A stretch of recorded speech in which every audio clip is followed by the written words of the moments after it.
What's up, good people? Welcome to another episode of the Boom Boom Room. I'm your host, Ron Slay. The guest that I'm bringing on, man, is an accomplished coach, a father walking into a situation that he hasn't walked into with sending his son off to school. Beautiful family man from Buffalo. The journey has been real. I've been able to watch it over the years, from when he got to Tennessee and indirectly when he was at Florida, at Texas. Didn't know him before that, but glad I know him now. None other. I'm gonna play his video. Let him introduce himself. How about that? He certainly knows how to win. It's not about me. It's simply about being a part of something bigger than yourself.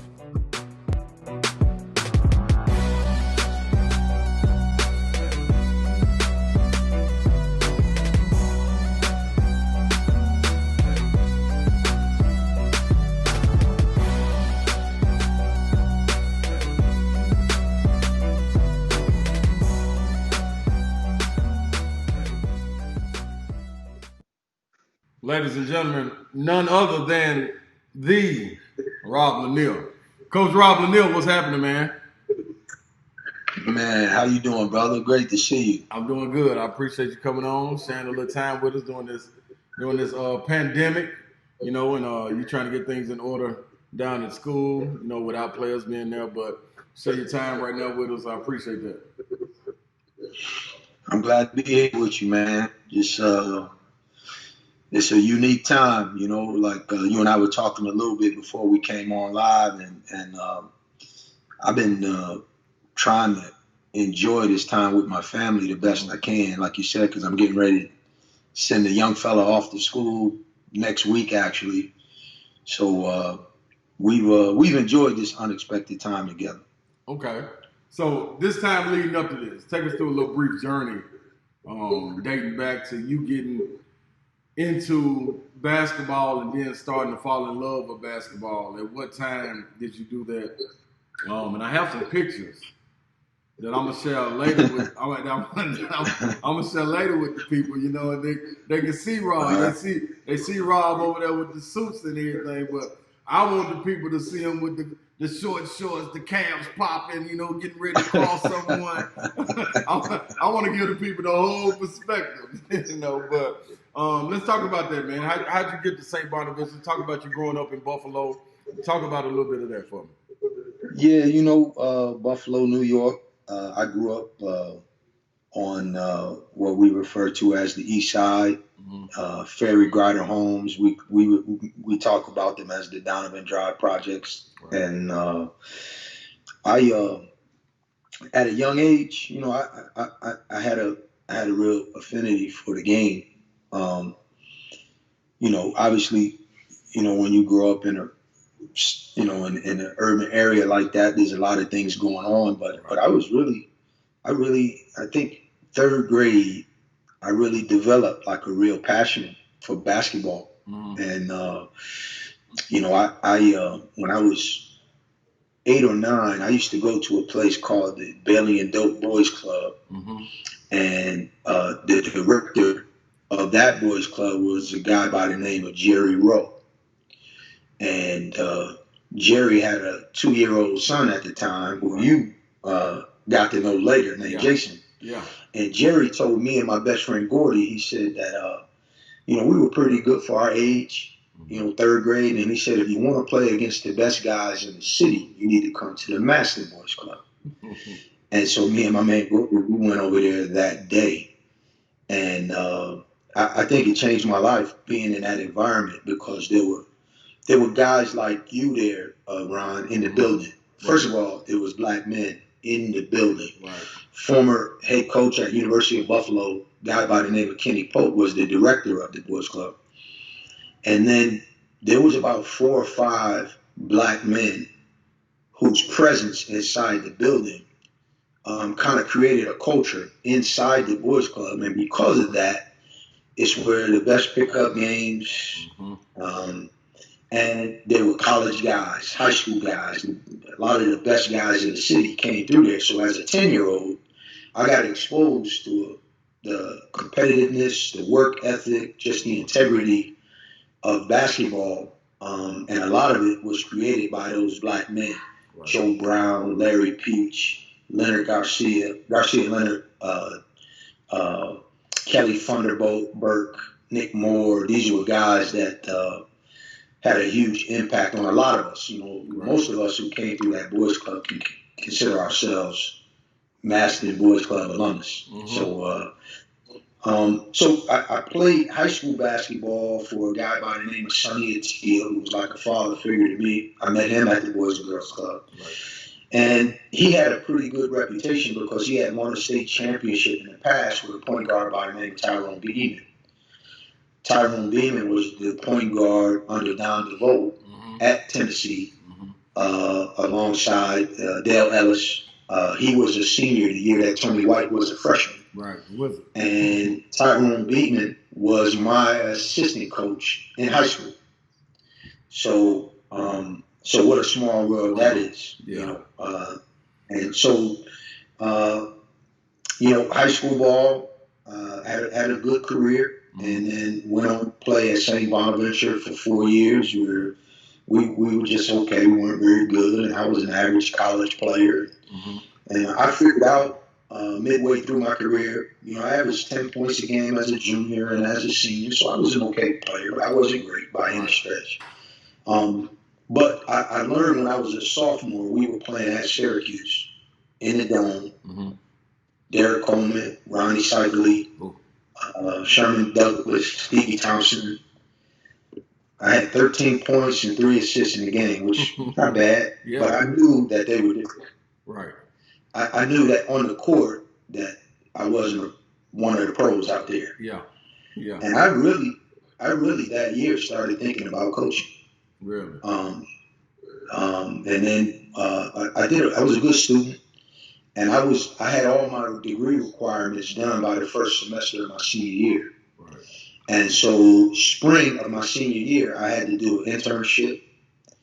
I did one with social services, and then I also joined the Big Brother program, and I got with a young kid in the community and spent time with him. And then I spent the rest of that time developing a resume and trying to get a coaching job. Right. And that spring, a couple of weeks after graduation, right around my 22nd birthday, I got an opportunity to be a graduate assistant at Niagara University in the summer of 1990. That quick. And so back, yeah. So and back then, Ron, the graduate assistant responsibilities were different, and plus, when you're at a low major job like that, you don't have a big staff, so everybody gets delegated a little bit more responsibility. So that was a good thing for me because I wound up being an academic coordinator, fresh out of college. Right. Strength coach. I was the strength coach my first year. So I had to run the strength program, the academic program.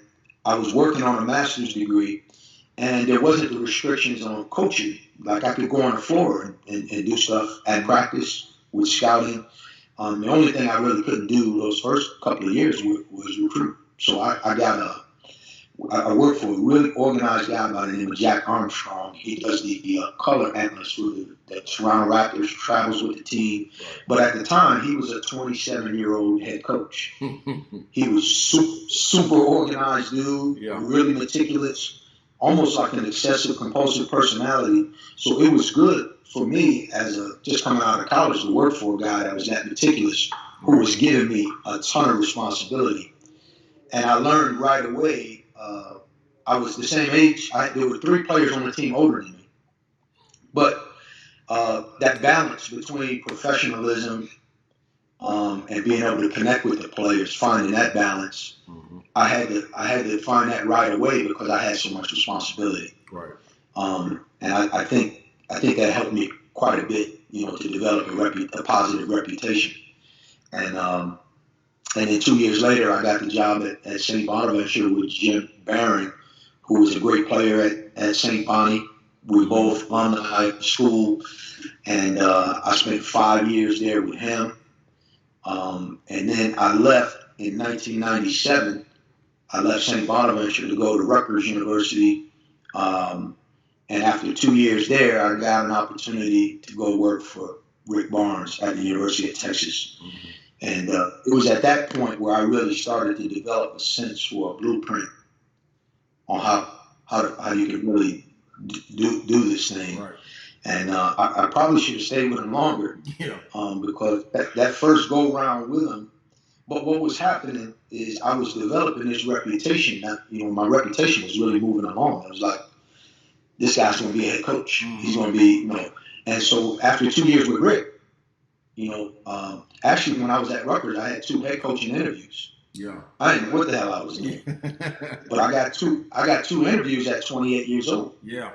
That's tough. It's hard to get these interviews, let alone get a job. But I got those 2 interviews. So when I got with Rick, it really gave me more credibility. And the next thing you knew, I had a head coaching job. We went to the NCAA my first year. We went to the NIT my second year. And then 2 years later, I had the rug pulled from under me. Well, I didn't get the job. I didn't get pulled from under me, but right. I was humbled by that whole experience. But it was a really full experience because we had our share of successes as well. Mm-hmm. And then I went to Virginia for 2 years with Dave Leto. Mm-hmm. After year 1, Billy Donovan offered me the job at Florida, but I turned it down. They had just won a national championship. Mm-hmm. But I went with a guy who hired me after being fired, and I didn't feel like after 1 year that I should just leave. Right. Just because Billy Donovan came calling, even though it was tempting. Right. But I decided to stay with my man, and he was like a big brother to me in the profession. One of the guys I had always admired, and so I stayed. And ironically, we were number 4 seed that second year. We won the ACC regular season and lost in the second round to Tennessee. We lost to Tennessee. Lofton and that crew, Wayne Chisholm and those guys. And then after year 2, Florida won the national championship again. Another spot on the staff opens, and Billy calls me back. And this time I decided to go. And I was there for 4 years. But after being there for 2 days, Billy Donovan left and took the Orlando Magic job. Yeah. You might remember this time frame. And so I get there on Tuesday. We have a meeting at his house on Wednesday. He breaks the news to us on Wednesday, has a press conference on Friday. I go back to Virginia on Saturday to see my family because now he's promised me that I'm going to Orlando with him. Right.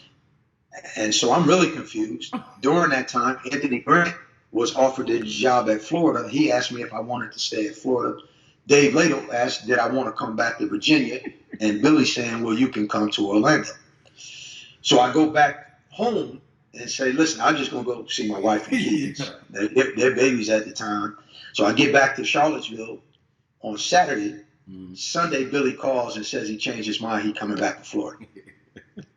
So I spend the next 4 years at Florida, but a part of him breaking that contract with Orlando, mm-hmm. one of the stipulations was that he's banned from the NBA for 5 years. Oh, okay. So after 4 years had gone by, I'm saying, all right, after next year, I know he will. Yeah. And so at that time, Rick asked me to come back to Texas. So I decided, listen, I'm not going to wait to see if he goes to the NBA because I really didn't get into it to be in it. Right. That was never my desire. But I knew it was his, mm-hmm. or I at least suspected that 5-year ban was up. It was just going to be a matter of time. Now, he wound up staying a couple of years longer than I thought he would. Right. But the decision to go to Texas was, number one, my love for Rick Barnes mm-hmm. and my relationship with him. And we loved Austin, Texas. It made a lot of sense for us. But also in the back of my mind, knowing it's just a matter of time before Billy goes to the NBA. So I went to Texas for 4 years, and it was unbelievable being back there because Austin's a great city, largest city in the country without a pro franchise, mm-hmm. And a really bustling, up and coming city in a lot of ways. And Rick went to 16 NCAA tournaments in 17 years, and he probably was a victim of his own success. Mm-hmm. And then after a period of time, they had a new athletic director, didn't appreciate him anymore, and things didn't work out. So now he's talking about Tennessee. Which at the time I couldn't stand Tennessee because I had just spent 4 years at Florida. Yeah. and they had knocked us out of the tournament at At Virginia. Virginia, yeah. Mm-hmm.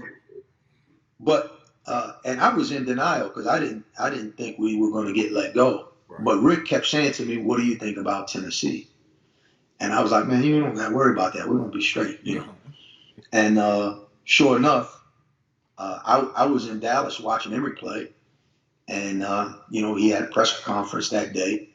That day on the drive from Dallas to Austin, I spent that whole time on the phone with Shaka Smart, him doing his due diligence on the Texas job, and I wound up a week later getting on a plane to come to Knoxville, and right away I my eyes got opened. Yeah. What was going on there, and I didn't really know because when you're playing against other teams, especially when it's a rivalry, Mm-hmm. you come in the hotel. It wasn't a nice hotel that Marriott we used to stay at, and so my impression was that Marriott. And now I did think that TVA was the best. Yeah. What I didn't know was whether or not it was about the rivalry with Florida or if TVA was just really rocking like that. Yeah. Yes, sir. But of all the places we played, I was the most impressed with TVA. I thought Kentucky was dope, but really more like the aura of Kentucky. It was like the Roman Coliseum. Yes, sir. You know what I mean? Like they came to see the Lions eat the. Yeah. You know what I mean? Gladiators. You know what I mean? It was that type of. It was a big time environment, but it wasn't. But TVA was more. They were singing Rocky Top. Yeah. It was just different. And so I was always impressed by that. But when I came to visit with Coach, the thing that struck me right away was how great of a fit it was for him at that point. And right away, when I saw how happy he was, and how excited he was, I got excited. Yeah. Because I know he's a bad boy. Yeah. You know what I mean? I know how good he is. And during the end at Texas, I just felt like they didn't appreciate him. And he would never say it, never complain. He got real thick skin. Right.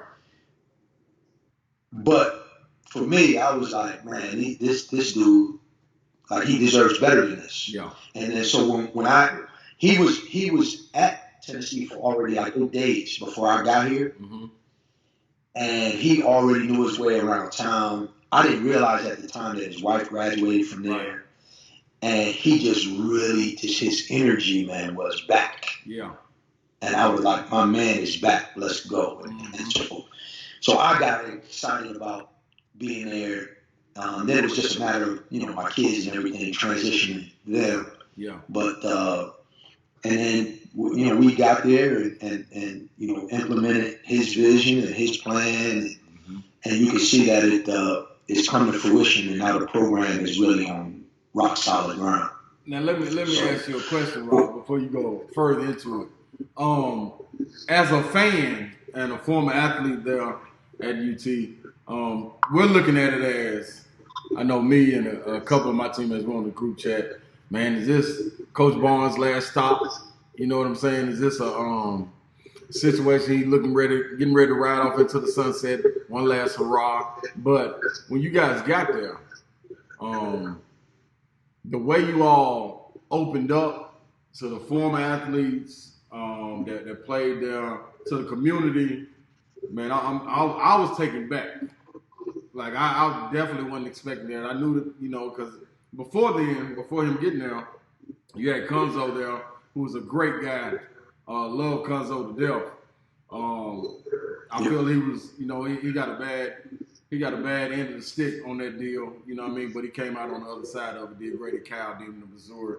But then you had Donnie Tyndall, who came into a situation where he kind of set a dumpster fire in a sense, and y'all had to come back on the backside of that with the fans and try to win them back over, coming from Texas. What was your ideas? I know you said you saw the fire back in him, and my man is back. But did y'all have a plan already laid? This is how it's gonna be, and by year 4, it's gonna be back popping and it's gonna be top charts. Like, what were your thoughts coming into that to win the fans back over for one? To establish Tennessee basketball back on the map after Pearl left and through the coaching changes. What was that like? What was the plan like? Were y'all, because you're loyal. You're loyal. And for all y'all to stay there together and ride that journey out to get it back to where it was, that's pretty big to me. What was your thoughts coming into that? Well, you know what? To be honest with you, man, like Rick Barnes is a shrewd guy, you know, and like anything else, man, he's proven. He's been in the business for a long time, and I think as much as anybody I've ever been around, he knows what he wants. Right. Right. You've been around him. He knows what he wants. Exactly. And you know what? He when he got here, there was just a sense that it was a fit for him. And you know, without him ever saying, it's not like we had this conversation where he was saying, "This is a fit for me." Right. You know what I mean? Right. It was just the energy he was giving off was just. I mean, you could just sense that he felt connected to this place in a way that it wasn't like, you know, like when you walk in the gym with Rick, it wasn't like the last couple of years at Texas, like his energy wasn't great. Mm-hmm. It wasn't that. I mean, he was still the same coach and doing the same things. Right. But he worked for such a great athletic director in DeLoss Dodds. You know, DeLoss Dodds had an air about him and a presence of almost like the governor. You know what I mean? It was just such a great relationship that he had with that man. Mm-hmm. And I think he felt that same relationship when he got hired here. And because his first interview for a job was at East Carolina for the same guy at Tennessee. Right. So as far as the plan is concerned, it wasn't really something that we said, okay, it's going to take 4 years. You know, we didn't know what we had in the program. So, you know, we were coming in thinking we were going to do it in one. Right.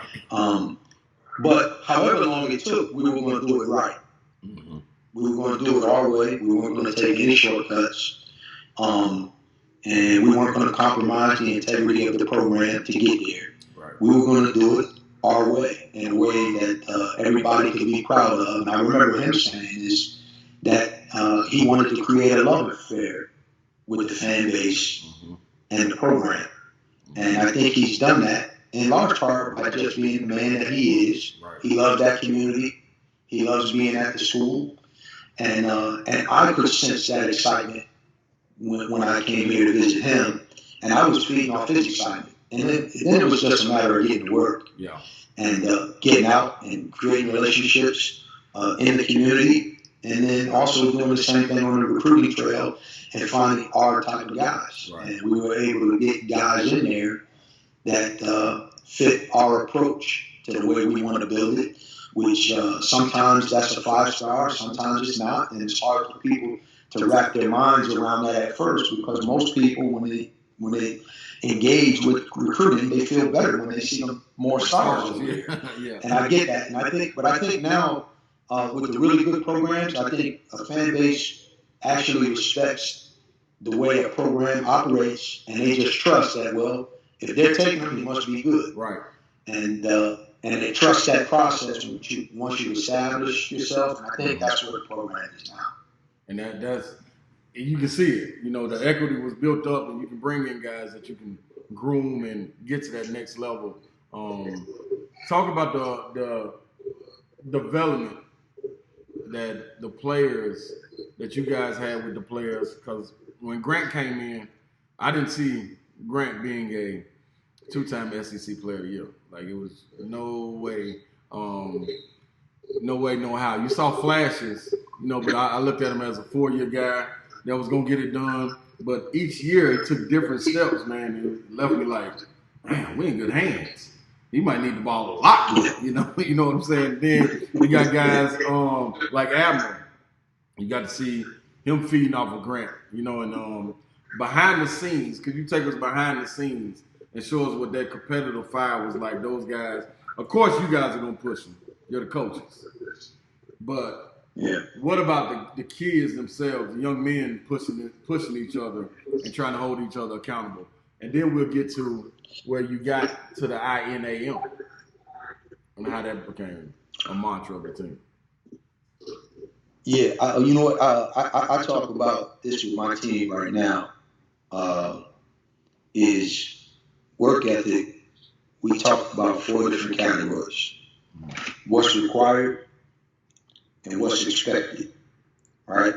And you don't get credit for those 2. Mm-hmm. If you're doing what's expected, if you're a ball player, you should do what's expected. You should do, come to practice and work hard, and then you should spend a little bit more time in that working on your skill. Right. Then there's extra.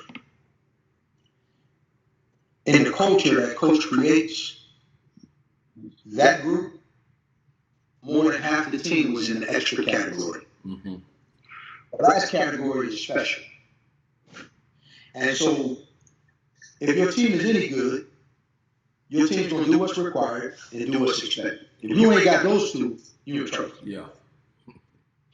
So now you want the majority of your group doing extra. And as far as that goes, Admiral Schofield was the first one to really enter into that space. Mm-hmm. And then Kyle Alexander and Jordan Bone and then Grant. And then what Admiral did was he moved into that special category. Right. I hadn't seen a young man put as much time in as I saw him put in his senior year. Mm-hmm. But that was the culture of the team. And that is a byproduct of coach's approach. Right. He does create that environment. And so if you recruit the guys that you think are good enough, that are tough enough, resilient enough, and love the game enough to adapt to that culture, then you're going, because it ain't luck, but you're going to get lucky and find yourself in Admiral Schofield. Right. Jordan Bone is, because, listen, I came in here to recruit Jordan Bone, and not everybody, even in Nashville, believed he could do what he did. Right. Everybody thought he had the talent. Right. But not everybody thought he had the makeup, Mm-hmm. the dogging to do what he did. Mm-hmm. Now everybody has selective memory now. Yeah, but it's easier. There's a lot of people who doubted that young man. Without a You doubt. know what I mean? Without a doubt. And plenty of talent. But by virtue of being inside of that culture there, it brought the best out of him. Mm-hmm. And he, there was some time when he was ready to break out of there. Right. And the fact that he stuck with it is a big reason why he's doing what he's doing today. So, and I credit that to Coach. Yeah. That culture that he creates. And I think Admiral stepped to the forefront, and Grant developed a consistency level to really and Coach kept pushing those guys out of their comfort zone. And I think those guys developed a mindset that they could beat anybody. Right. And they took the floor every night with the expectation to win. And I think you saw it happen this past year with John Fulkerson started coming to his own, E. Pons coming to his own. Right. And those things happen in Rick Barnes' program. It ain't a coincidence. Right. And you give a lot of credit to Coach Barnes, but not to be overshadowed, you, Dez Oliver, your other Buffalo running mate, Mike Schwartz, like the staff around him, and this goes all the way to the trainers and everybody involved. You all play a huge part, man, and that was fun as a fan to watch. You know what I mean? To watch you guys, how you carried yourselves, and really, really represented. You know what I mean? To get it back to where it was, because it was some dark times for a second. You know what I mean? But it's back where it is now. And you, after that, getting into that point, you go and take the job to Georgia State. How did that come about? And you being loyal as you are, you can hear it through your journey. The people that you're around, not wanting to leave Virginia, staying and not just hopping job to job, but really playing your roots. You being loyal to Coach Barnes and knowing how you love Texas the first time, came back, had success, went with him to Tennessee. Now a head job is available. What made you feel like this was the time to take the head job? at Georgia State? You know what? It came out of nowhere, Ron. You know, when I had to convince my kids that, well, it wasn't. I mean, we didn't have a choice. We were moving from Texas to Tennessee. Yeah. I made them a promise that unless something really special came along, I had to at least leave the window open a little bit. Mm-hmm. That if something really special come along, otherwise we were going to be here to at least they both graduate high school. Right. And I meant that, and that was my intention. And as our program started to ascend at Tennessee, felt more and more ingrained in the community and at the institution, and that the program was going to reach a level where we could consistently compete in the SEC and potentially bring a national championship to Tennessee. So I didn't see us leaving. And you know what? I had been a head coach. Head coaching jobs are hard to come by. Mm-hmm. So I wasn't putting all my eggs in that basket. I liked what we were doing, and I liked what we were living. I liked everything about the situation we were in. Right. After the loss to Purdue, Mm-hmm. we were driving home from Louisville to Knoxville. And I got a phone call on that drive, and I answered the phone on speakerphone, which I wish I wouldn't have done that at the time. And you know, my guy asked me if I wanted to meet with the athletic director and the president at Georgia State. And not thinking that I would take the Georgia State job, I didn't know much about it at the time. I said yes because I didn't want to not talk to people and not learn about the job and just shut it down like that. But we were coming off a tough loss, and I really wasn't thinking about going anywhere. But this was on a Friday. And so I did agree to do it. And Saturday goes by, Sunday goes by. I drive down there, down to Lanier early Monday morning. And I met with the AD and the president, and I was really determined to make it clear to him that I was only going to be interested in the job under certain circumstances. Mm-hmm. And I made that clear to them. And I thought that might turn them away, and in fact, they had the opposite effect. Right. And the tenor of the discussion changed dramatically. And the talk about the brand new arena we're building, mm-hmm. And the vision that they have for the program going forward, all started to take on a different tone. And by the time the meeting was over, I called my wife and said that this might be it. You take the job at Georgia State. Mm-hmm. Coming into that, you were ready for the head coaching spot. You were ready to do that. Not just feeling like you were going to miss out on the opportunity. No. It was never a question of being prepared for the job. It was always just a matter of being. I was really blessed, because of my relationship with Coach and the situation that we had created at Tennessee. That I felt like I was in a position where I could be selective.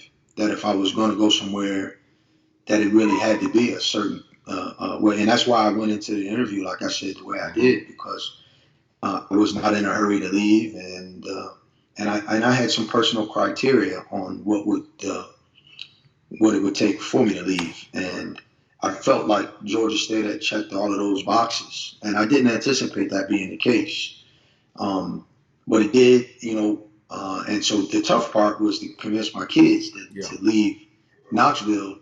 Emory was going to be a senior. My daughter was going to be a junior. So that made it complicated, But my wife, we're connected. We have a nice synergy when it comes to these things, and I'm never making a decision just based on my career. The decision now is based on my family, mm-hmm. And so as long as her and I are connected, we can make it work for the kids. Right. And it wound up being great for them as well, but that was a challenge. But other than that, I got a great situation in Atlanta. Yeah, and with that season being cut short for all of basketball, all sports, Um, do you look at that now going into your second season with Georgia State? You have a higher expectations as far as the kids coming back. You able to put your footprint in the ground there, 10 toes down. The guys that you're bringing in, I presume they'll be high character guys without question. Because I know who you are. But looking at season 2, what are your expectations, if any, right now, going into that Georgia State job for year 2? Well, it's a unique situation with all the uncertainty. I was just saying this to a friend of mine. NCAA tournament was canceled. I don't think we really reflect on that in a way that the magnitude of that. Right. The 2020 Olympics were canceled. Mm-hmm. The NBA season was discontinued. Mm-hmm. And coronavirus cases are going up in a lot of places. So I don't know if I've entered into a space yet, because we've been living in such unique times, that I've entered into a space where my focus is channeled on the upcoming season the way it would normally be this time of year. Normally, our guys would have been back here in June, going to class, and we would have our the hours per week that we would be able to work with these guys and to be around them and to start taking that next step. Generally, you start that in April. Right. After the Final Four and everybody, you get a couple of weeks with your team before the semester ends. And then they come back in the summer. So we've missed all of that time. And I got 4 starters on a team that scored 80 points a game. Right. And I had 3 transfers sitting out from University of Memphis, University of Cincinnati, and University of Georgia. So from a talent standpoint, I love what we got coming back.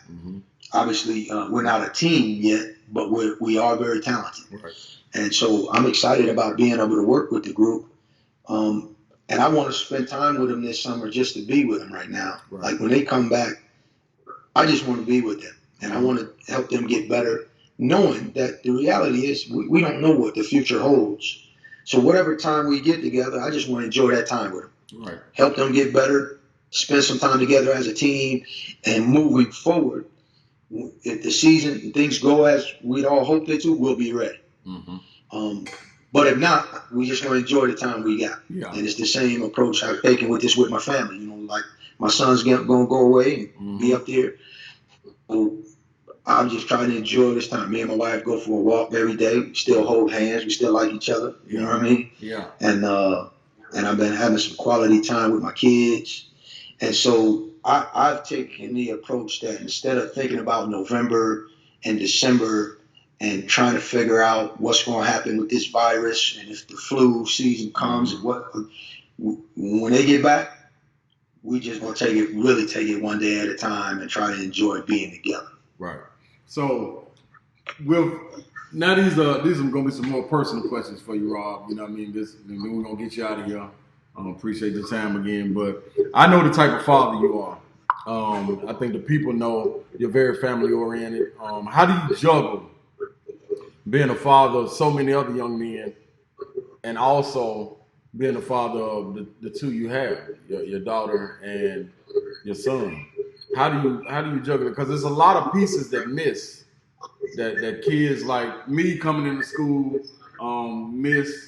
Without having a father figure in the home, coming from a single parent home, even though people, everybody put their hand in the pot to help sculpt you. But walking into college, those are some key years. And honestly, when I met you, and I ain't never told you this, I could automatically see your loyalty. And I wish I would have played for you. Like, it's only a certain amount of people that I wish I would have played for. You know what I'm saying? But you're one of them. You're one. Coach Summit is one, and Tubby Smith is one. But how do you juggle that, knowing that you have the kids that the young men coming into your school, coming into your basketball program, and still have time to juggle the responsibility of being a father and handling the father responsibilities that you have?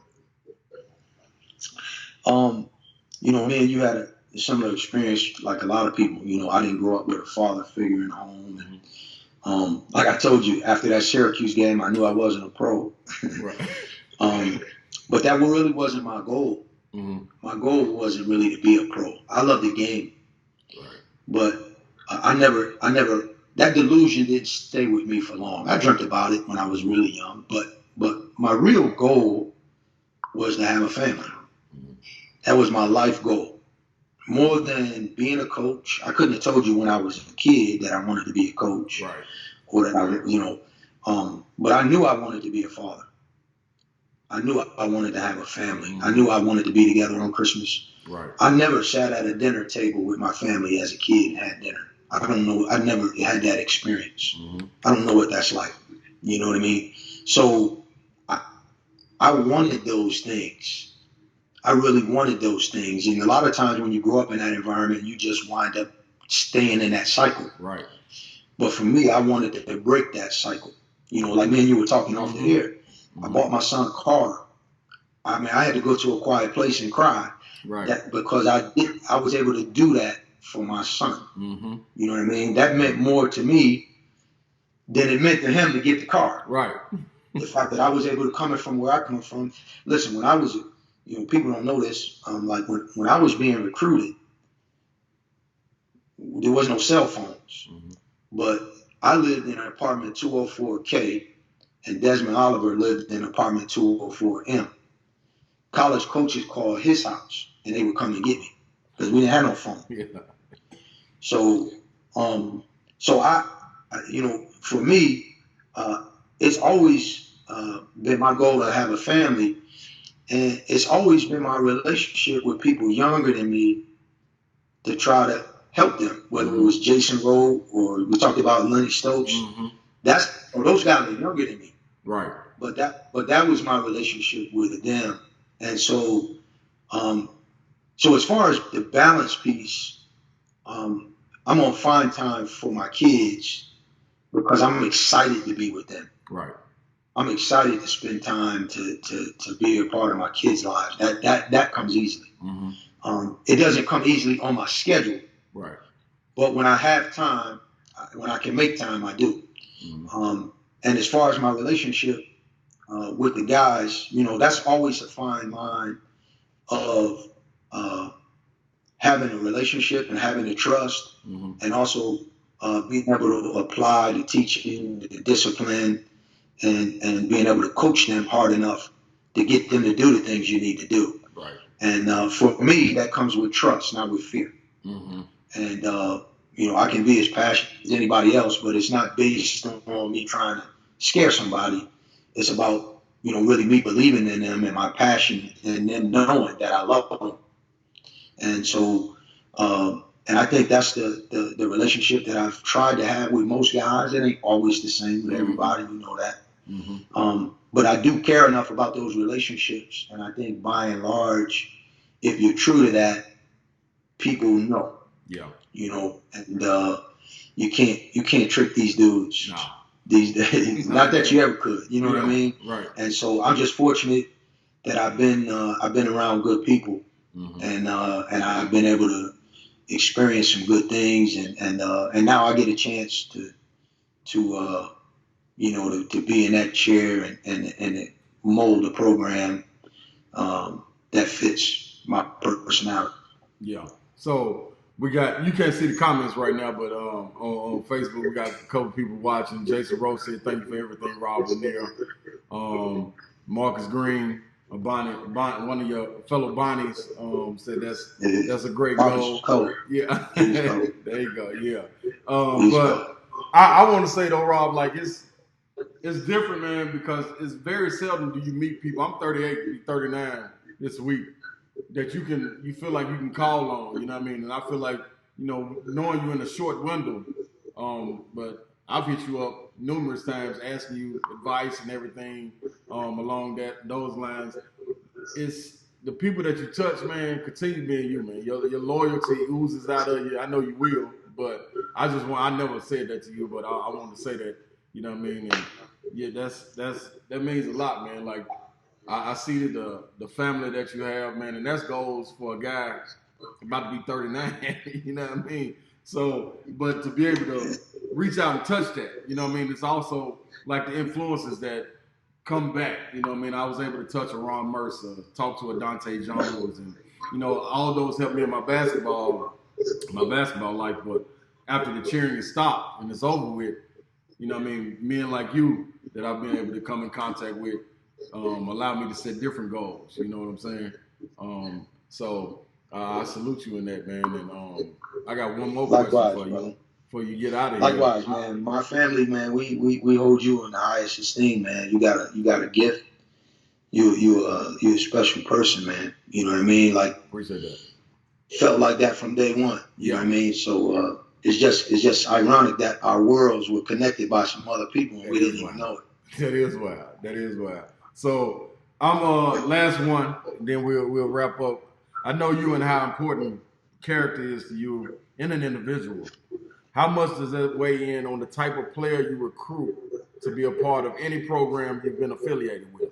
So throughout all your years, and especially now, an example, some 5 stars like you talked about earlier, the fans see a 5-star and be like, oh man, that's the one we got to go get.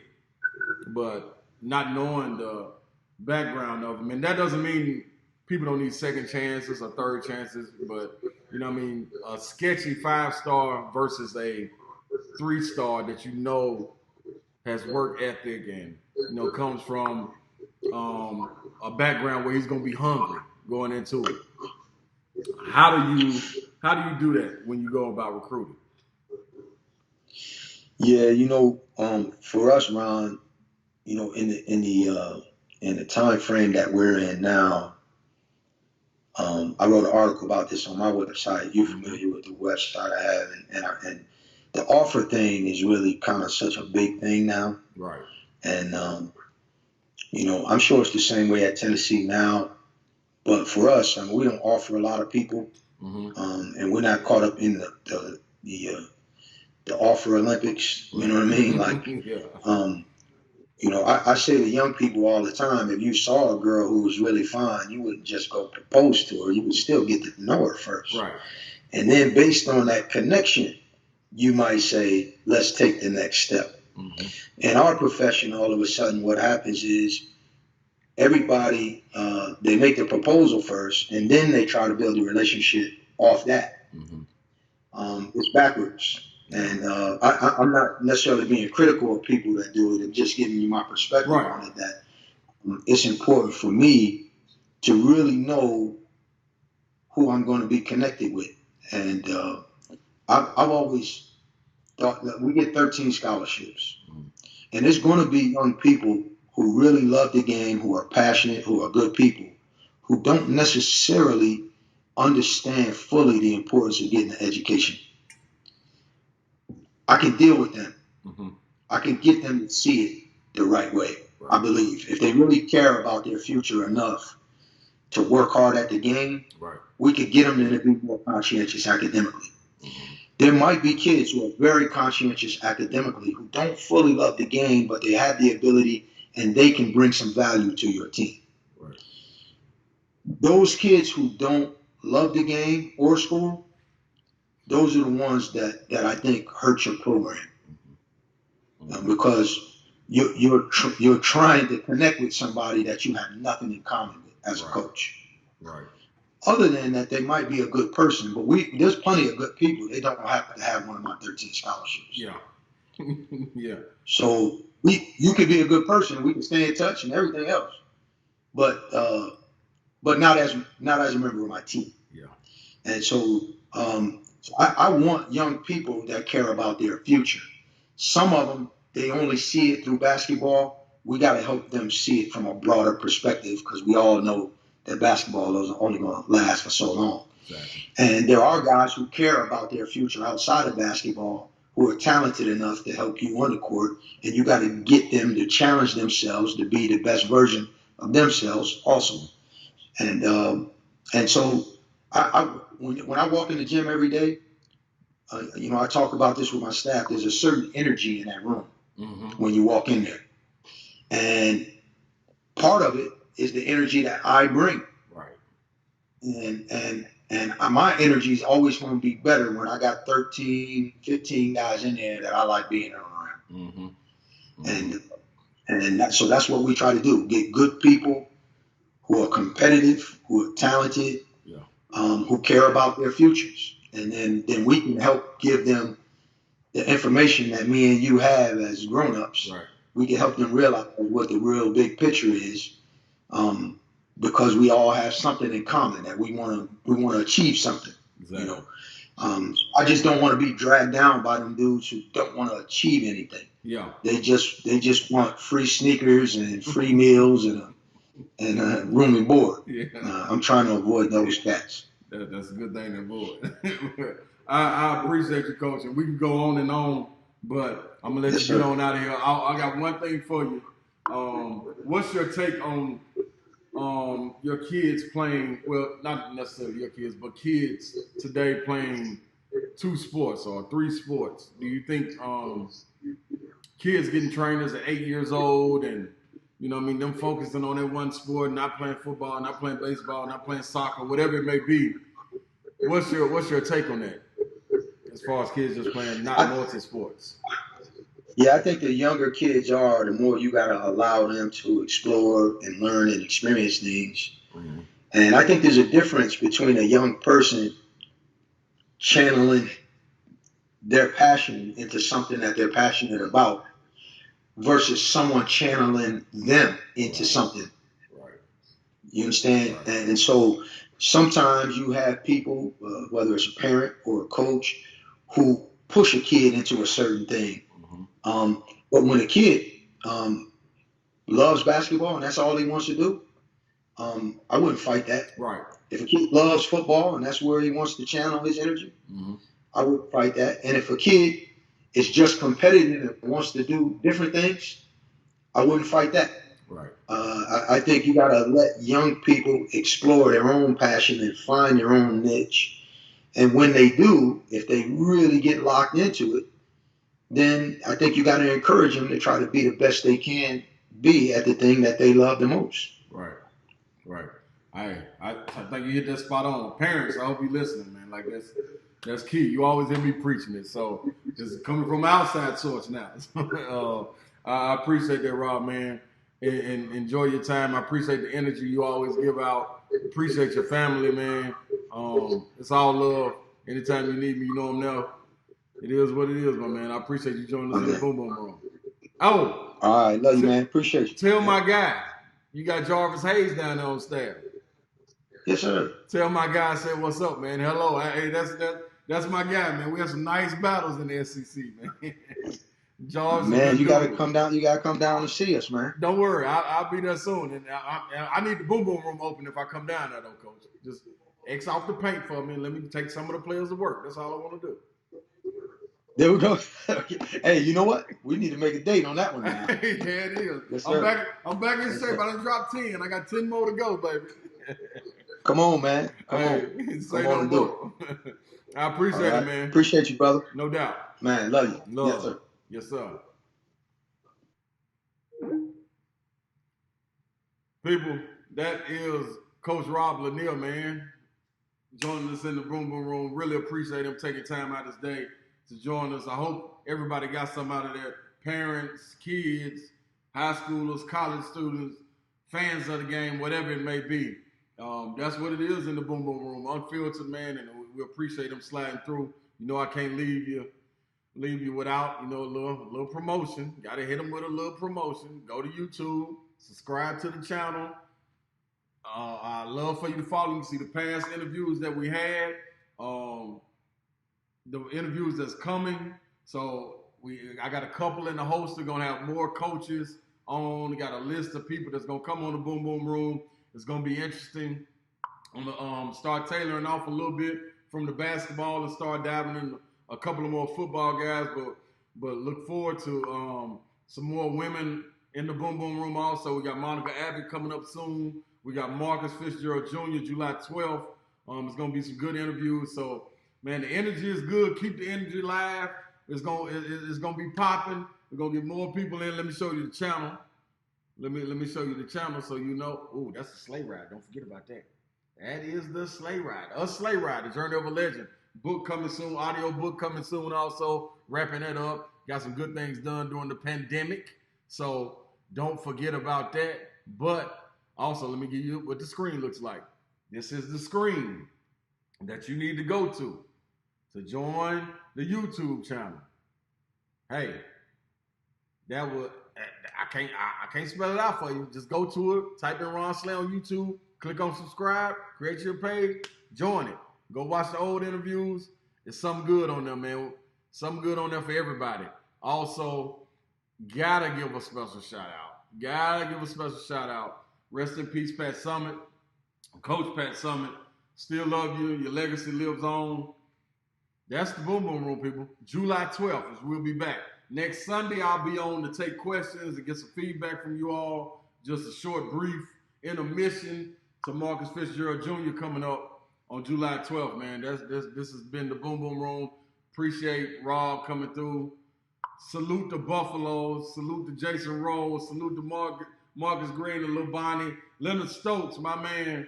Damone Brown, salute. So all the Buffalo people, man, showing y'all love, man. I forgot y'all. Little area code, but I ain't even gonna do y'all like that. I ain't gonna say little area code. I gotta show y'all love, man, because they'll say I'm biased. But little East Coast love to you guys, man. On 716, how about that? 716. Salute to the 716. Great, some great people. It's the Boom Boom Room.